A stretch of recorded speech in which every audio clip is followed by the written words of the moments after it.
good afternoon, and welcome back to joining us. We are Pastors with Purpose, and it's been a long time, far too long. I'm Carl Jones, and up with me is my wife, Lorraine. Hello. We're glad to be back with you. We do have, as in typical fashion we used to do, we do have a challenge of the week for you. Yes, we do. And that challenge is not to waste your valley. We are sorry that it has been so long since we have been here. And I think the title or the subject of today's feed, it speaks directly to the valley that has led to the opportunity for us, Pastors with Purpose, to reflect and reinvigorate our ministry. Amen. So I know I'm preaching to the choir here, but we all have gone through valleys, through challenges, through times that we're just not quite sure how we're going to get through them, or for that matter, how we did get through them. And some of them are bigger than others, and we've gone through a pretty big one. And I'm going to tell you a little bit about that today. And we just want to encourage you to not waste your valleys. I am going to read a scripture that is very familiar. It's found in Psalms. Psalm 23, verse 4 reads, "Even when I walk through the darkest valley, I will not be afraid, for you are close beside me." Sometimes when we're in that valley, it's hard to remember we're not alone. It's hard to remember that God's there. We see the negative very readily. Our most recent valley has been one that has been predominantly of health, but make no mistake, it has also been mind, body, and spirit that has been under attack. And it has been Carl's going to speak a little directly to the health aspect, and I'm going to speak first a little bit to what it's like to walk through that valley with a loved one. Valleys are battlegrounds. Absolutely no mistake about it. It's the battle for your life, the battle for your soul. The lines are drawn. There's two camps. No matter what your battle is, no matter what your valley is, two camps. Not always easily identified. There's the enemy camp, and there's God's camp.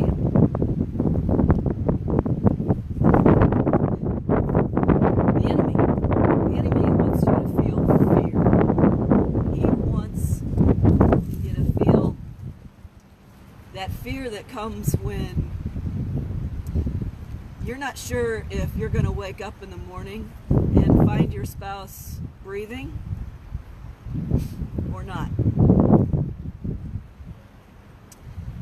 The enemy wants to keep you awake all night, wondering what's going to happen, and to live in that fear. That's not where God wants us. The enemy also wants us to feel lonely, like there's nobody else out there that could ever possibly relate or understand. There's a helplessness that comes with it as well. Feeling like you want to do something, you feel like you should be able to do something, but you can't. You can't make the pain go away. You You can't make the dizziness go away.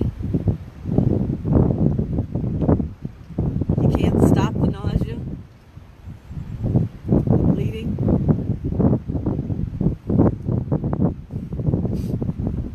It's only one thing, and it's prayer. And lots of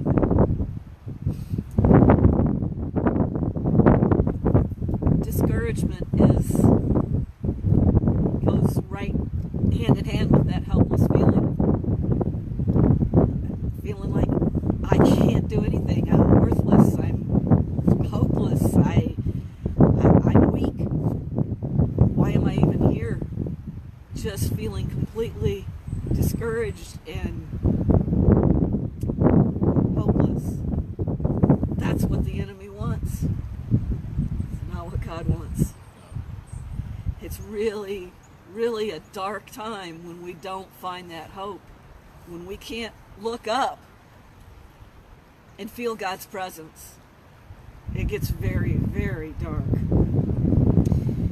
But that's when it takes you to your knees. It took me to my knees to know that God and God alone was the only hope.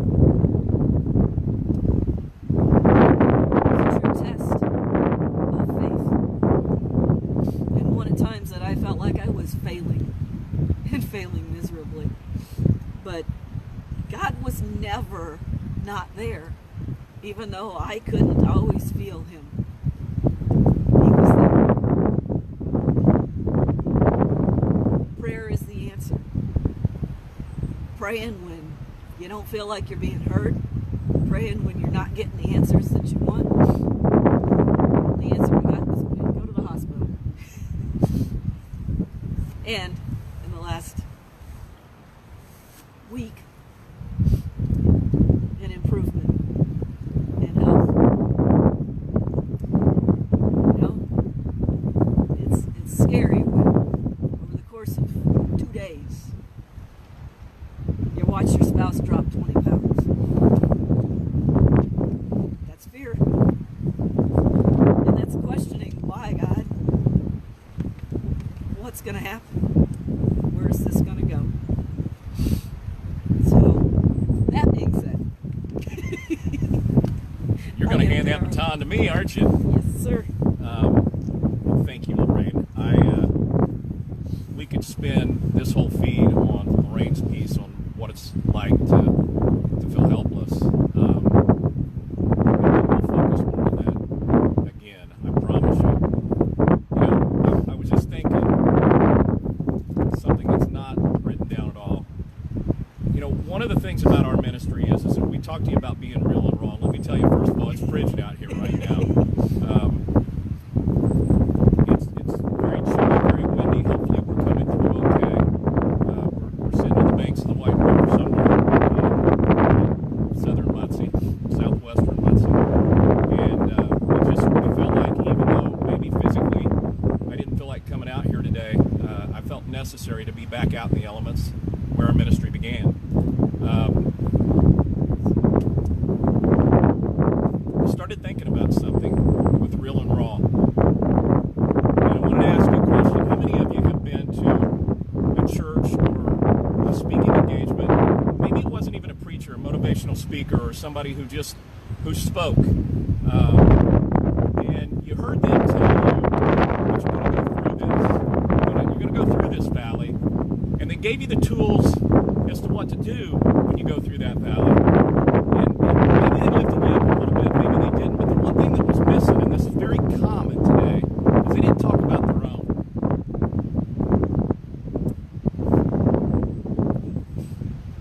You see, everybody goes through them. It's not a matter of if you're going to go through a valley. If you live any life at all, if you get out from under a rock and you walk out of your home, ever, you're going to go through a valley at some point in time in your life. You, your loved one, somebody you care deeply about, maybe your entire family, you're going to go through it. And that's why when we came back, we felt it necessary to not just talk about valleys that you're going to go through, and we want to, because it's very important that we talk about the shared valleys, but also to talk about the realness of the fact that we are real people too, who experience those valleys, that pain, that suffering, that turmoil, right along with you. See, we all serve a God, a powerful God, the Almighty God. Along with that, we all have an adversary, an enemy. The truth of the matter is, over the last several months, I have began to experience symptoms of Crohn's disease again, and it would take way too long to share about it. But one of the things that I learned as I became, quite frankly, deathly ill recently with this was that I wanted to study more about it, and sometimes that's a great thing, and sometimes it's not so much. We focus too much on that. But one of the things I learned is that Crohn's disease is no longer considered just a disease of the bowel. It's now considered a disease of the entire body. And what Lorraine was trying to tell you, without going into too much detail, this has began to affect much more than the bowel system within my body. And we've learned that through a series of tests and just a lot of different things within this illness. Greater is He, because He's not done with me yet, apparently. This was probably one of the most difficult bouts that I've faced, and we're still not out of the woods, so we would greatly appreciate your prayers. But I want to proceed now.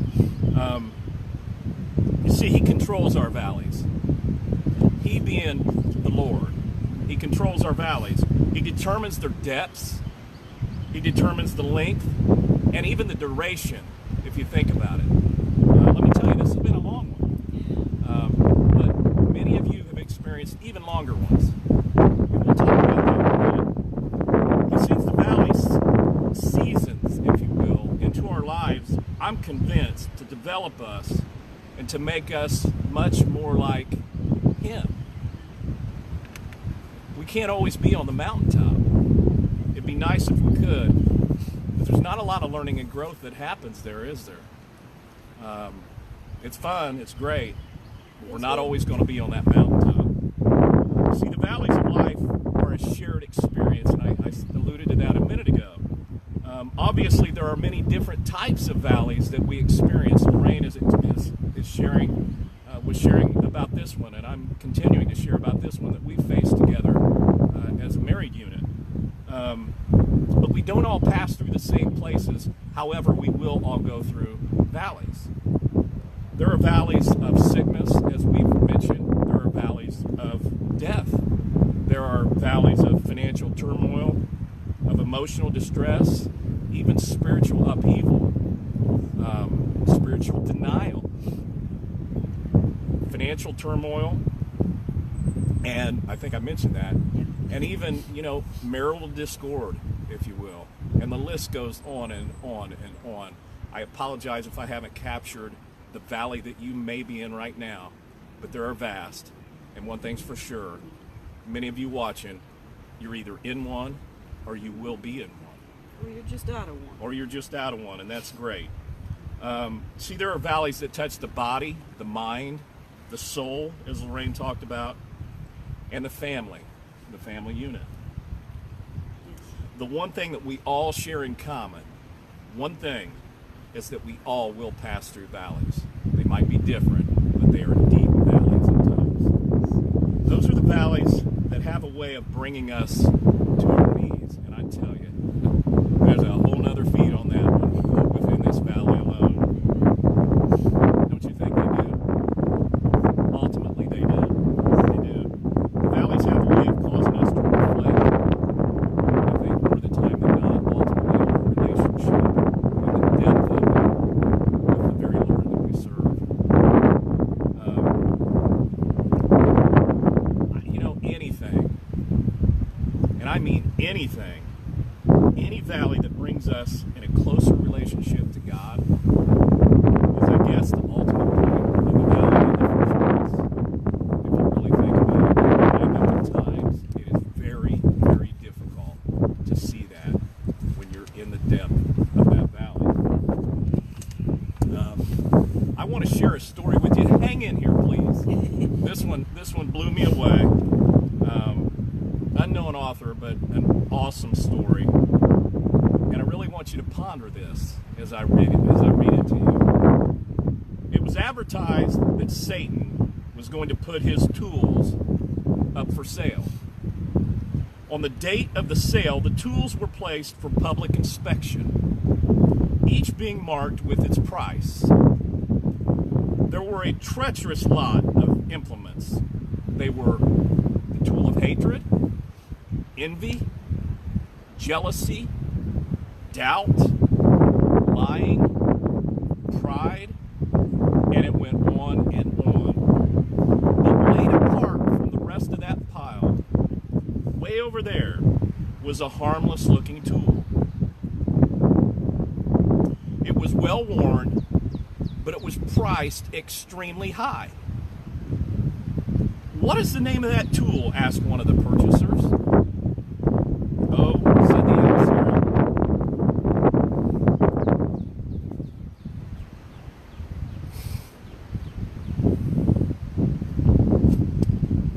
"that right there is discouragement." "Well, why have you priced it so high?" "Because it's more useful to me than all of the others. I can pry open and get inside a person's heart with that tool.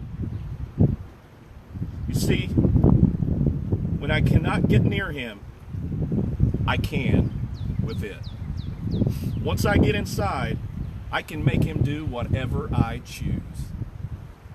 It's a badly worn tool because I use it on almost everyone, since few people know that it even belongs to me. The devil's price for discouragement was so high, he never, ever, ever sold it. It's still his major tool, and he still uses it on God's people every day.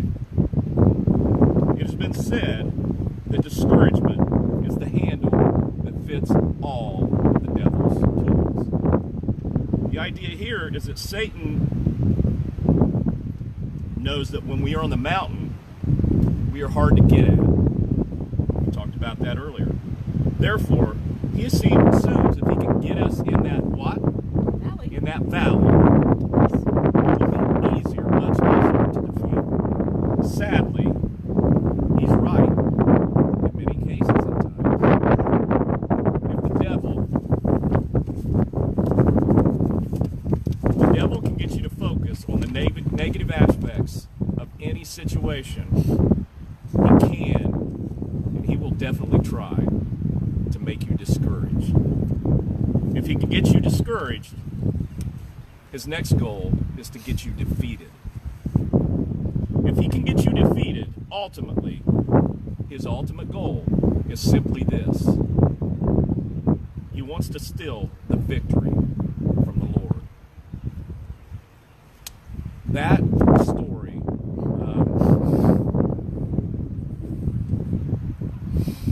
Powerful. I didn't really think about the label or the tool, if you will, of discouragement, and identify it early enough within this crisis, within this valley. And when I read that, it brought me to tears, clearly, because clearly that is a huge tool that he uses, he's used, he continues to use, Absolutely. and he will in your life. Absolutely. And again, the ultimate method of his madness, if you will, is, Lorraine mentioned I lost 20 pounds in a couple of days and probably closer to 30 in a real short period of time, within a few weeks. I don't know for sure, but I can tell you this. It's really in my weakness and in our weakness that his glory needs to shine. And it's through the enemy's discouragement that he tries to prevent that from happening. You see, when Lorraine and I started talking about coming back out and doing a feed, my first instinct was, well, let's wait until I'm healed, or not healed necessarily. I haven't been healed, but until I'm much stronger and I'm much better, healthier, and revitalized. And then immediately I felt like the Lord was saying, no, not on your mountain, not on your mountain. So here we are, about half at this point, maybe, but we're progressing little by little. And we just wanted to share that story. Again, remember I alluded earlier to the preacher or the teacher or the speaker who will come out and they'll talk about things to motivate you, to inspire you, to encourage you, without lifting up their skirt, if you will. I'm just going to say it plainly.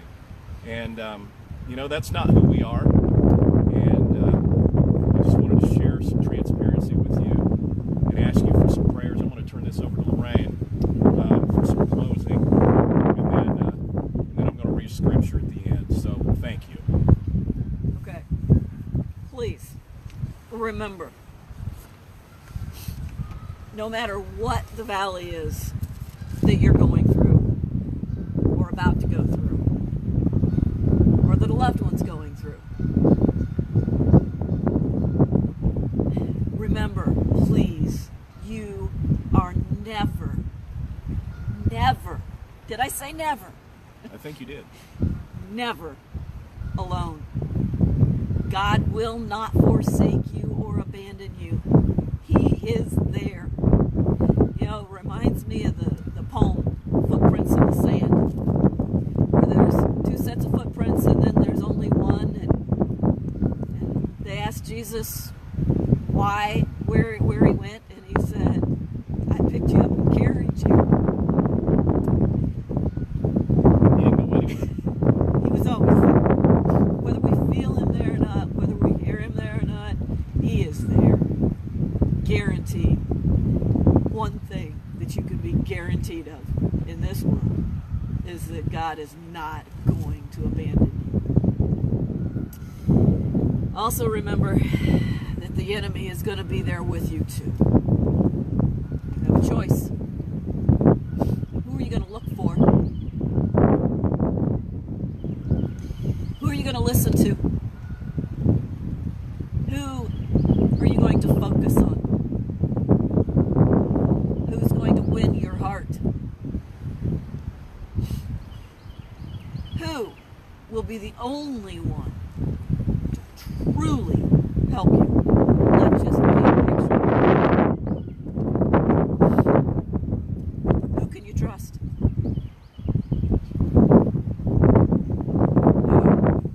Who you choose?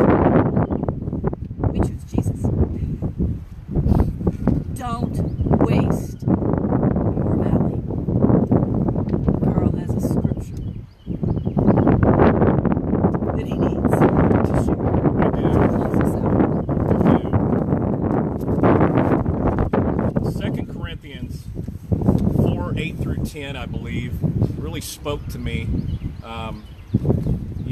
The Apostle Paul is a great hero of mine, the latter part of his life, that's for sure. But it goes like this: we are pressed on every side by troubles, but we are not crushed.